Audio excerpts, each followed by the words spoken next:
Hello all, welcome to our channel filmy hunt. Recent గా ఓటీటీలోకి వచ్చిన 7 best movies అయితే ఈ వీడియోలో సజెస్ట్ చేస్తున్నాను. ఈ వీడియోని స్కిప్ చేయకుండా ఎండ్ వరకు చూడడానికి అయితే ట్రై చేయండి. మీకైతే మంచి కంటెంట్ దొరుకుతుంది. ఈ వీడియో నచ్చితే ఒక లైక్ చేయండి. మీ ఒపీనియన్ ఏదైనా సరే కామెంట్ సెక్షన్ లో కామెంట్ చేయండి. అండ్ కొత్తగా ఎవరైనా మన ఛానల్ చూస్తున్నట్లయితే డోంట్ ఫర్గెట్ టు సబ్స్క్రైబ్. మన ఛానల్ ని సబ్స్క్రైబ్ చేసుకొని పక్కనే ఉన్న బెల్ బటన్ అయితే ఆన్ లో పెట్టుకోండి. ఇంకా లేట్ చేయకుండా వీడియోని అయితే స్టార్ట్ చేసేద్దాం.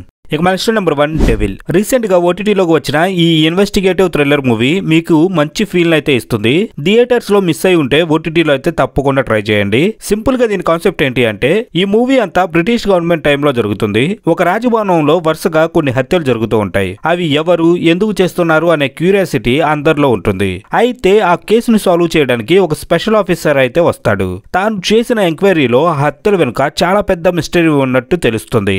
ఎలాగైనా ఆ మిస్టరీ కనిపెట్టాలి అని డిసైడ్ అవుతాడు. సో ఫైనల్ గా మూవీ ఎలా టర్న్ తీసుకుంది, ఆ హత్యలు వెనుక ఉన్న మిస్టరీ ఏంటి అనేదే రిమైనింగ్ కాన్సెప్ట్. మీరు మిస్ చేసుకోకుండా చూడాల్సిన మూవీ ఇది.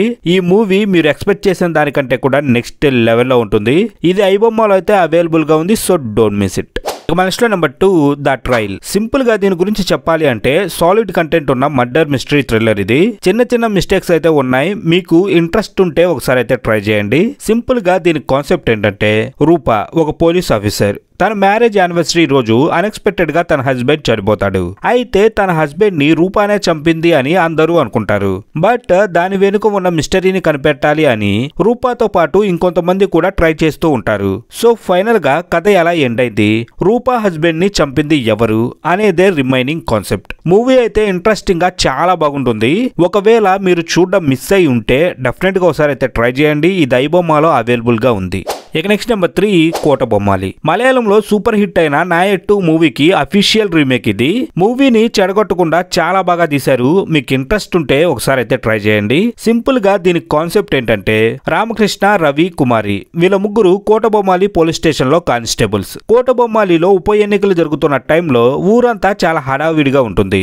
ఎన్నికలు జరగడానికి సరిగ్గా 2 రోజుల ముందు ఈ ముగ్గురు కానిస్టేబుల్స్ ఒక హత్య కేసులో ఇరుక్కుంటారు. కొంతమంది ఈ కేసుని తమకు అనుకూలంగా మార్చుకోవాలి అని ట్రై చేస్తుంటే, ఇంకోవైపు వీళ్ళని నేరస్తులుగా పట్టుకోవాలని ఇంకొంతమంది డిసైడ్ అవుతారు. సో ఫైనల్ గా ఏం జరిగింది అనేదే కాన్సెప్ట్. మీకు కావాల్సిన ఎలిమెంట్స్ అన్ని కూడా ఈ మూవీలో ఉంటాయి. మీకు ఇంట్రెస్ట్ ఉంటే ఒకసారి అయితే దీన్ని ట్రై చేయండి. ఇది ఐబొమ్మలో అవైలబుల్ గా ఉంది. So don't miss it. ఇక నెక్స్ట్ నెంబర్ 4 పార్కింగ్. రీసెంట్ గా ఓటీటీలోకి వచ్చిన పక్కా ఎంటర్టైన్మెంట్ నిచ్చే మంచి కామెడీ థ్రిల్లర్ మూవీ ఇది. ఇన్ కేసు మీకు చూడాలి అన్న ఇంట్రెస్ట్ ఉంటే ఒకసారి అయితే దీన్ని ట్రై చేయండి. సింపుల్ గా దీని కాన్సెప్ట్ ఏంటంటే, ఈశ్వర్ ఐటీ జాబ్ చేస్తూ ఇంట్లో తెలియకుండా లవ్ మ్యారేజ్ చేసుకొని వేరుగా ఉంటాడు. తన వైఫ్ తో పాటు ఒక అద్దె ఇంటికి అయితే వస్తాడు. సాఫ్ట్వేర్ జాబ్, సరిపడా జీతం, భార్యను కూడా చాలా బాగా చూసుకుంటాడు. ఇలాంటి టైంలోనే కొన్ని పరిస్థితుల కారణంగా వీళ్ళు ఒక కార్ అయితే కొంటారు. అయితే అక్కడి నుండే అసలు ప్రాబ్లం అనేది స్టార్ట్ అవుతుంది. ఆ కారు వాళ్ళ లైఫ్స్ ని ఎలా చేంజ్ చేసింది, ఆ కారు వల్ల వాళ్ళ జీవితాలు ఎలా టర్న్ తీసుకున్నాయి అనేదే రిమైనింగ్ కాన్సెప్ట్. ఈ మూవీ అయితే మిమ్మల్ని పక్కాగా ఎంటర్టైన్ చేస్తుంది. మనిషిలో ఉండే ఈగో వల్ల ఎలాంటి సిచ్యువేషన్స్ ఫేస్ చేయాల్సి వస్తుందో చాలా బాగా చెప్పారు. ఇది కూడా ఐబొమ్మలో అవైలబుల్ గా ఉంది. మీకు ఇంట్రెస్ట్ ఉంటే ఒకసారి అయితే దీన్ని ట్రై చేయండి. Next number 5 కాతల్. ఒక డిఫరెంట్ కంటెంట్ ఉన్న మూవీ ఇది. మమ్ముట్టి అండ్ జ్యోతిక లాంటి స్టార్స్ ఇలాంటి కాన్సెప్ట్ తో మూవీ తీయడానికి ఒప్పుకున్నారు అంటే గ్రేట్ అనే చెప్పాలి.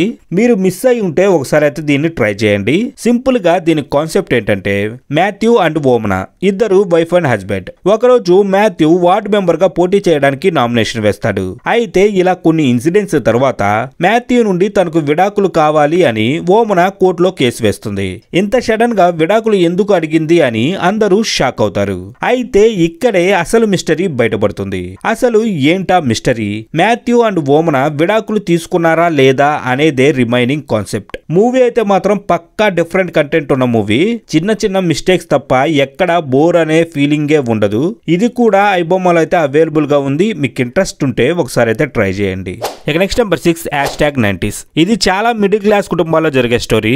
మధ్య తరగతి కుటుంబాల్లో పిల్లల భవిష్యత్తు కోసం ఆలోచించే తల్లిదండ్రులు, నచ్చినవి చేయాలని ఆశపడే పిల్లలు, వీళ్ళిద్దరి మధ్య ఏర్పడే సమస్యలే ఈ సిరీస్. సింపుల్ గా దీని కాన్సెప్ట్ ఏంటంటే, చంద్రశేఖర్ ఒక గవర్నమెంట్ స్కూల్లో లెక్కల మాస్టర్. పిల్లల్ని ప్రైవేట్ స్కూల్లో జాయిన్ చేస్తాడు. అయితే తన కొడుకు రఘు 10వ తరగతిలో జిల్లా ఫస్ట్ ర్యాంక్ వస్తుంది అని అనుకుంటారు. అయితే ఇక్కడే కథ రకరకాల మలుపులు తిరుగుతుంది. సో ఫైనల్ గా రఘుకి ర్యాంక్ వచ్చిందా? క్లాస్మేట్ సుచిత్ర రఘు మధ్య ఏం జరిగింది? మిడిల్ క్లాస్ ఫ్యామిలీలో పిల్లలు పెద్దలు ఆలోచనలు ఎలా ఉన్నాయి అనేదే రిమైనింగ్ కాన్సెప్ట్. మీకు ఇది చాలా మంచి ఫీల్ అయితే ఇస్తుంది. ఈ సిరీస్ ని చూస్తున్నంత సేపు కూడా మీకు పాత రోజులు గుర్తుకు వస్తూ ఉంటాయి. ఇన్ కేస్ మీరు మిస్ అయి ఉంటే ఒకసారి అయితే దీన్ని ట్రై చేయండి.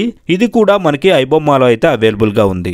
ఇక నెక్స్ట్ నెంబర్ 7 వ్యూహం. మనిషి చేసే ప్రతి పనికి తగిన ప్రతిఫలం అనుభవించి తీరాల్సిందే అని కర్మ సిద్ధాంతం చెబుతుంది. మెయిన్ గా దీన్ని బేస్ చేసుకొని వ్యూహం సిరీస్ అయితే బిల్డ్ చేశారు. సింపుల్ గా దీని కాన్సెప్ట్ ఏంటి అంటే, మైకేల్ భార్య జెసికా గర్భవతి. తన హెల్త్ చెకప్ కోసం అతను బైక్ పై బయలుదేరతాడు.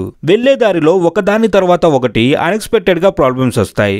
ఎందుకు ఇలా జరుగుతుంది అని ఆలోచిస్తూ ఉండగానే వేగంగా వచ్చిన ఒక కార్ వాళ్ళని ఢీ కొడుతుంది. దాంతో ఇద్దరు గాయాలు పాలవడమే కాకుండా చాలా పెద్ద ప్రాబ్లం లోకి వెళ్తారు. అయితే ఈ కేసుని హిట్ అండ్ రన్ గా బుక్ చేసి ఎంక్వైరీ అయితే స్టార్ట్ చేస్తారు. బట్ కేసు డీప్ గా వెళ్తున్న కొద్దీ కొన్ని మిస్టరీస్ అయితే బయటపడతాయి. సో ఫైనల్ గా కథ ఎలా టర్న్ తీసుకుంది అనేదే రిమైనింగ్ కాన్సెప్ట్. ఇందులో చిన్న చిన్న మిస్టేక్స్ అయితే ఉన్నాయి. బట్ మూవీ మాత్రం మీకు నచ్చుతుంది. మీకు ఇంట్రెస్ట్ ఉంటే ఒకసారి అయితే ట్రై చేయండి. ఇది ఐబొమ్మలో అవైలబుల్ గా ఉంది. So don't miss it. ఇక్కడతో మన లిస్ట్ లో 7 మూవీస్ అయితే కంప్లీట్ అయ్యాయి. ఈ 7 మూవీస్ ని మీరైతే పక్కాగా ట్రై చేయండి. ఇన్ కేస్ మీరు ఇప్పటికే ఈ మూవీస్ ని చూస్తుంటే మీ ఎక్స్పీరియన్స్ అయితే ఒకసారి కామెంట్ సెక్షన్ లో కామెంట్ చేయండి. ఈ వీడియో నచ్చితే ఒక లైక్ చేయండి. మీ ఒపీనియన్ ఏదైనా సరే కామెంట్ సెక్షన్ లో కామెంట్ చేయండి. అండ్ కొత్తగా ఎవరైనా మన ఛానల్ చూస్తున్నట్లయితే డోంట్ ఫర్గెట్ టు సబ్స్క్రైబ్. మన ఛానల్ అయితే సబ్స్క్రైబ్ చేసుకొని పక్కనే ఉన్న బెల్ బటన్ అయితే ఆన్ లో పెట్టుకోండి. తిరిగి మళ్ళీ ఇంకో మంచి కంటెంట్ తో అయితే మేము ముందుకు వస్తాం.